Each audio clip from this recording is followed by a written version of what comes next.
The Crawling Chaos is a role-playing game of weird demises by me, Mike Hutchinson. It's a Lovecraftian story game which inverts the standard format of role-playing games. There is but a single player character, the narrator, against whom the other players, acting as the architects of their doom, throw terrible incidents, accidents, and unpleasantnesses in an attempt to cajole them towards an inevitable grisly doom.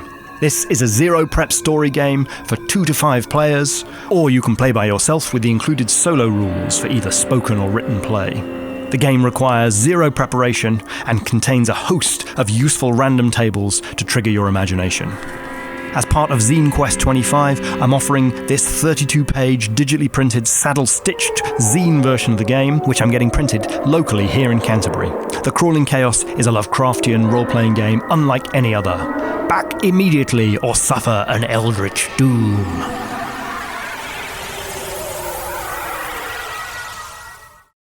Hello and welcome to Planet Smasher HQ.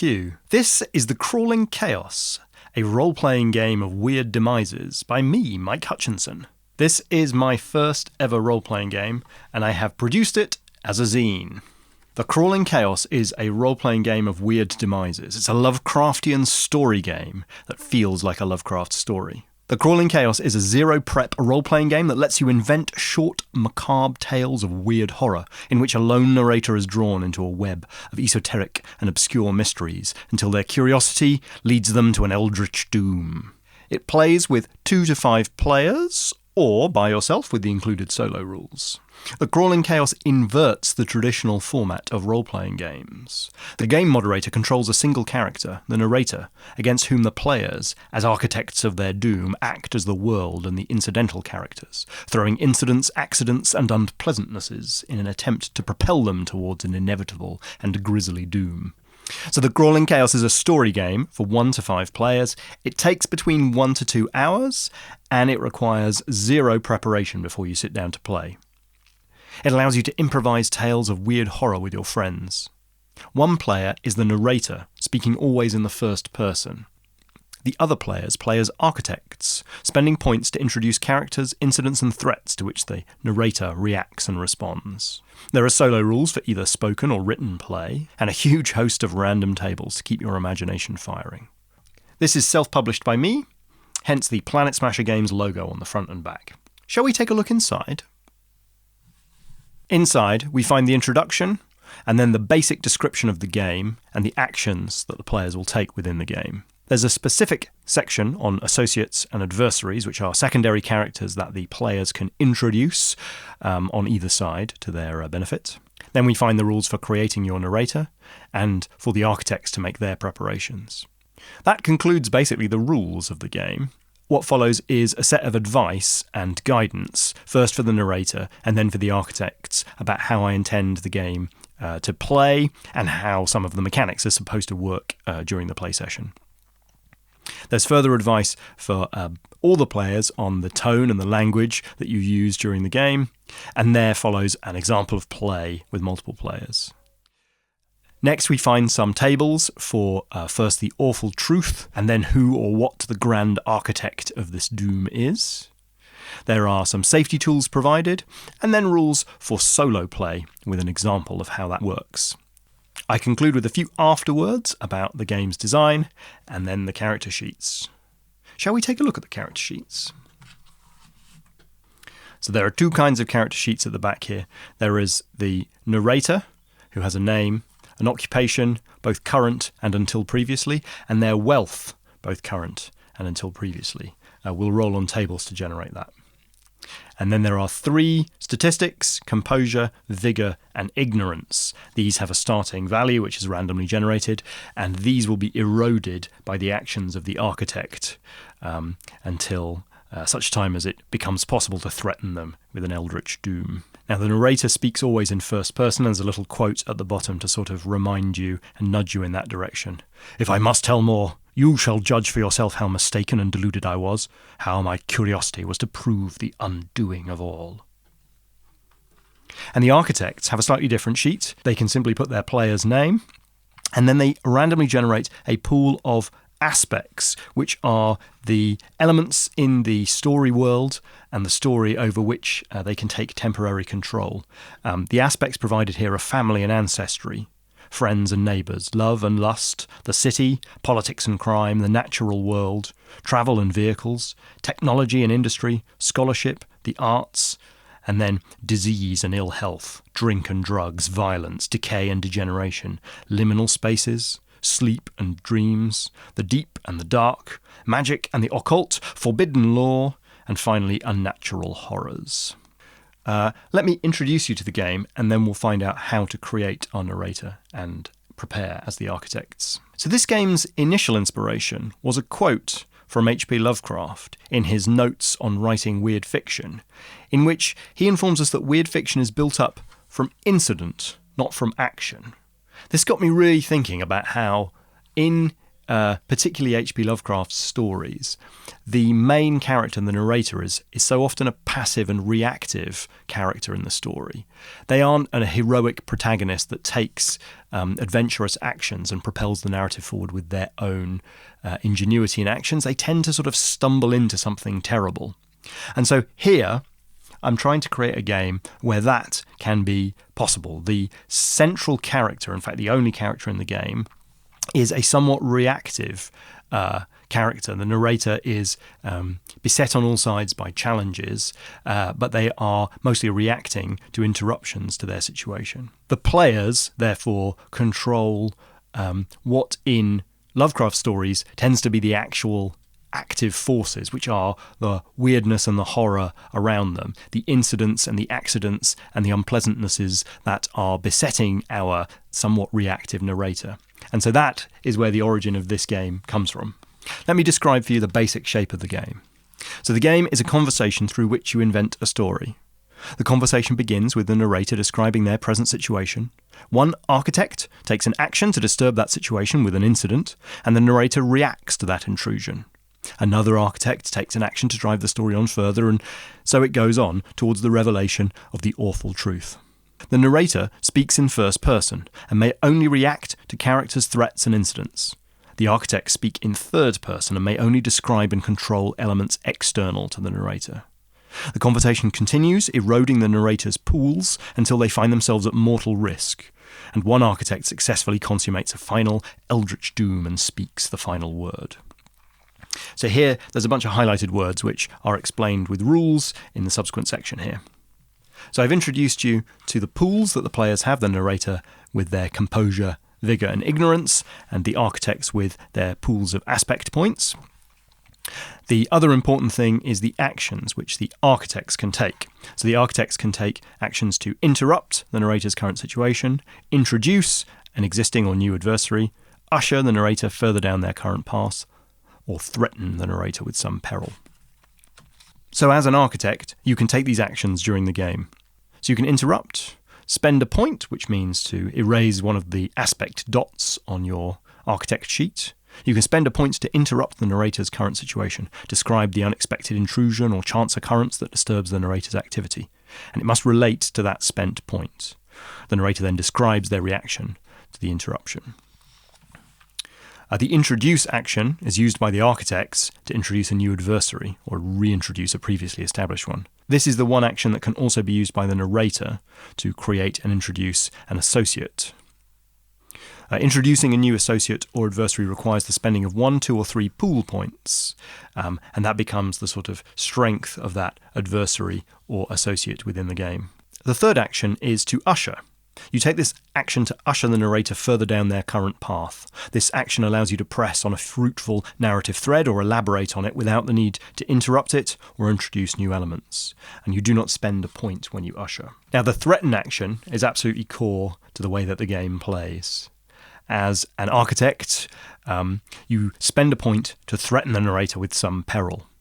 You describe the calamity, accident, horror or misfortune that threatens to befall the narrator, and it must relate to the aspect from which you spent your point. The narrator chooses one of their pools with which to defend against the threats. Remember, those are composure, vigour or ignorance, and they risk 1, 2 or 3 points from the selected pool to roll that many d6s. If the narrator rolls at least one 5+, they evade the threat and keep the points they risked. The narrator describes how they narrowly escaped your threatened peril. If they do not roll at least one 5+, then they suffer the threat and lose all the points they risked. In this case, the architect describes the result of the threatened peril, and the narrator reacts to that description, suffering some setback, injury, realization, or misfortune in doing so. Now, there is a fifth sort of action, which is an extension of the threaten action, which is to threaten an Eldritch doom. So when any of the narrator's pools reach 0 or any 2 pools fall below 5, the narrator is in mortal peril. They are at dire risk of losing their mind, being ended by violence, or being consumed by the darkness beyond. Once vulnerable in this manner, you, as the architects, can threaten the narrator with an Eldritch doom. This is a special kind of threat that permits you to nominate one pool that you are threatening, and the threatened pool must be below 5. You describe the gruesome, fearful, or unnatural horror that is set to engulf the narrator, and the narrator rolls 3d6. If the narrator rolls no doubles, they evade the doom. The narrator describes how they narrowly escaped your threatened Eldritch doom through desperate flight, frantic action, or unlikely fortune. But if they roll any doubles on the 3 dice, you get your way, and the game is over. The narrator narrates their final doom, whether physical demise, sanity-shattering flight, or spiritual collapse. And then, as the architect that sealed the narrator's doom, you get the final word in the story, either relating or reflecting the final events via a coda from a third-party source, or adding a stinger to show that the horror remains at large, and you get to play as the narrator in the next game. The ideas behind coda and a stinger are explained in more detail later in the advice section. And it's worth noting that the presence of associates or adversaries, which have been created using the introduce action, they can affect the dice rolls if they're present in the scene. So let's look at how you create your narrator. So we roll a d6 plus 6 for each of the pools: composure, vigour and ignorance, giving a value between 7 and 12. We roll a d6 to determine the narrator's current wealth: destitute, impoverished, struggling, comfortable, wealthy, money is of no concern. And then we make a second roll to determine what the narrator's wealth was until recently, which provides some questions to explore. Then there's a D100 table to find the narrator's current occupation, and you can roll a second time to find out what their occupation was until recently to create some tension and movement in the character. And then finally, there is a dark ambition, which we haven't mentioned yet. So you roll a d20 in secret to determine your narrator's dark ambition. A dark ambition is something that you are secretly trying to achieve. If you reach your final doom in a manner that satisfies or fulfills your dark ambition, then you may consider yourself victorious in defeat. Should we have a quick look at the dark ambitions? So we have, for example, forbidden knowledge, to uncover the hidden cosmic order, to know something that no one else does. Or perhaps right or wrong, to avenge an injustice in your past or clear your own name. Or perhaps determined not to die unknown. The world shall know your name, no matter how awful your legacy. So these dark ambitions provide a fun additional source of inspiration during the game, and also allow us to recreate the sort of anti-heroic narrators, such as are found in the case of Charles Dexter Ward or in The Hound. So preparing as an architect requires a D20. So you get a fresh architect sheet and you make D20 rolls on this aspect table to generate your starting points. The first time that you roll an aspect, you can either add 1 or 2 points to it and then roll again. Should you roll the same aspect a subsequent time, you add 1 point to it. You stop when you have added 12 points to your sheet, or 20 points if you're the sole architect in a 2-player game.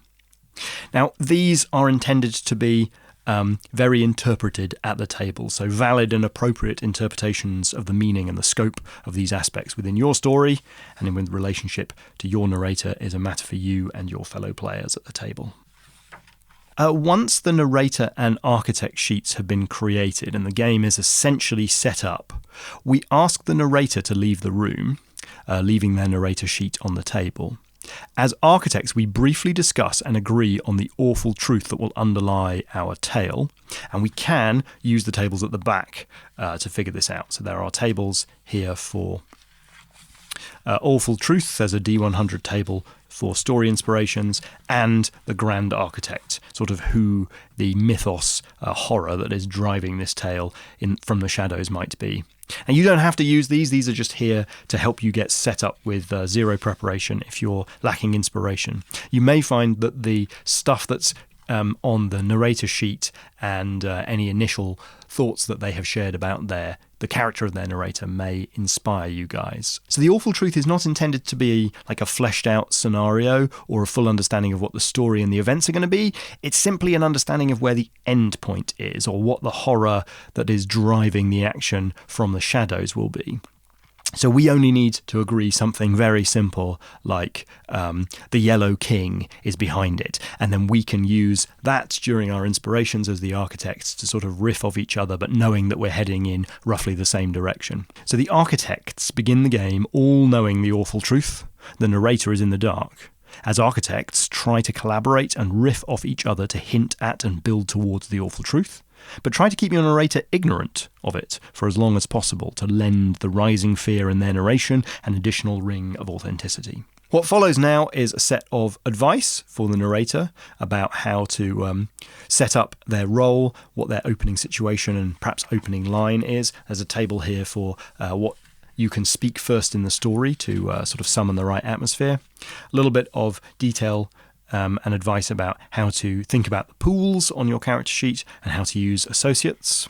And then there is advice for the architects about how to interpret their aspects, how to use the various actions available to them, such as the interruptions, introducing adversaries, and how to threaten.